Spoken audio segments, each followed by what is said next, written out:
বলছেন, আমার মুমিন বান্দা, আমি আল্লাহর শরণ, আমার বন্দেগী, আমার জিকির, আমার ইবাদতের জন্য অন্তরটা নরম হওয়ার সময় আজও কি হয়নি? আজও হয় নাই বান্দা? আর কোনদিন আমাকে সেজদা দিবা না? আর কোনদিন আমার নামাজ পড়বা না? তাহলে আর কোনদিন হালাল খাইবা না?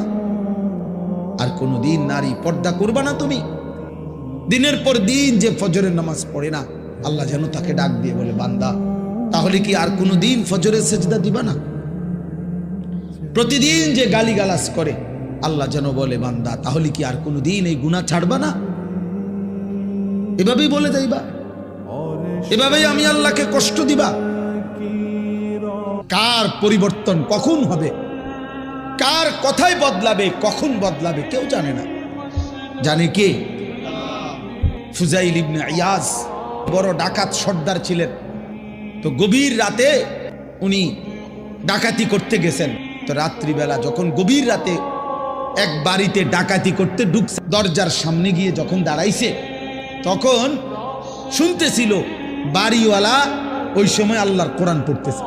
উনি দরজায় দাঁড়াইয়া শুনতেছে যে বাড়িওয়ালা ভিতর থেকে আল্লাহর কোরআন পড়তেছে, আলাম ইয়ানি লিল্লাযীনা আমানু আন তাখশা কুলুবুহুম লিযিকরিল্লাহ। এই এক আয়াত ওনার কলিজা ছিদ্র করে ফেলছে।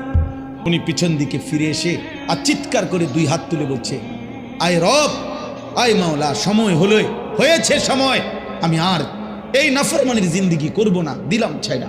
তখন তিনি ওই সময় রাত্রে তো আল্লাহর কাছে এক ফোঁটা চোখের পানি ফেলতে ওনার মন চাইছে, তওবা করবে, মাফ চাইবে, আজকে গুনাহ ছেড়ে দিবে। তখন উনি তওবা করে সরাসরি হিজরত করে আল্লাহর ঘর মক্কায় চলে আসছে, আর বাকি হায়াত কাবার পাশেই উনি জীবন কাটাইছে।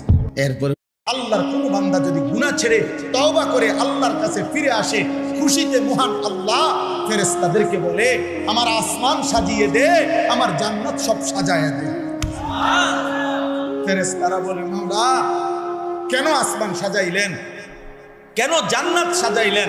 আল্লাহ বলে, আস্তাহাল আবদু মাওলাহু, আজ এক গোলাম যে আমার থেকে ভাইগা গেছিল, যে আমার অনেক দিন সেজদা দেয় নাই, যে আমার অনেক দিন ডাকে নাই, যে আমার অনেক দিন গোলামি করে নাই, আমার এমন একজন ভেগে যাওয়া বান্দা আজকে আমি মাওলার সাথে তার সম্পর্ক ঠিক করে ফেলছে, তওবা করে চোখের পানি ছেড়ে দিছে, আমি তারে মাফ করে দিছি।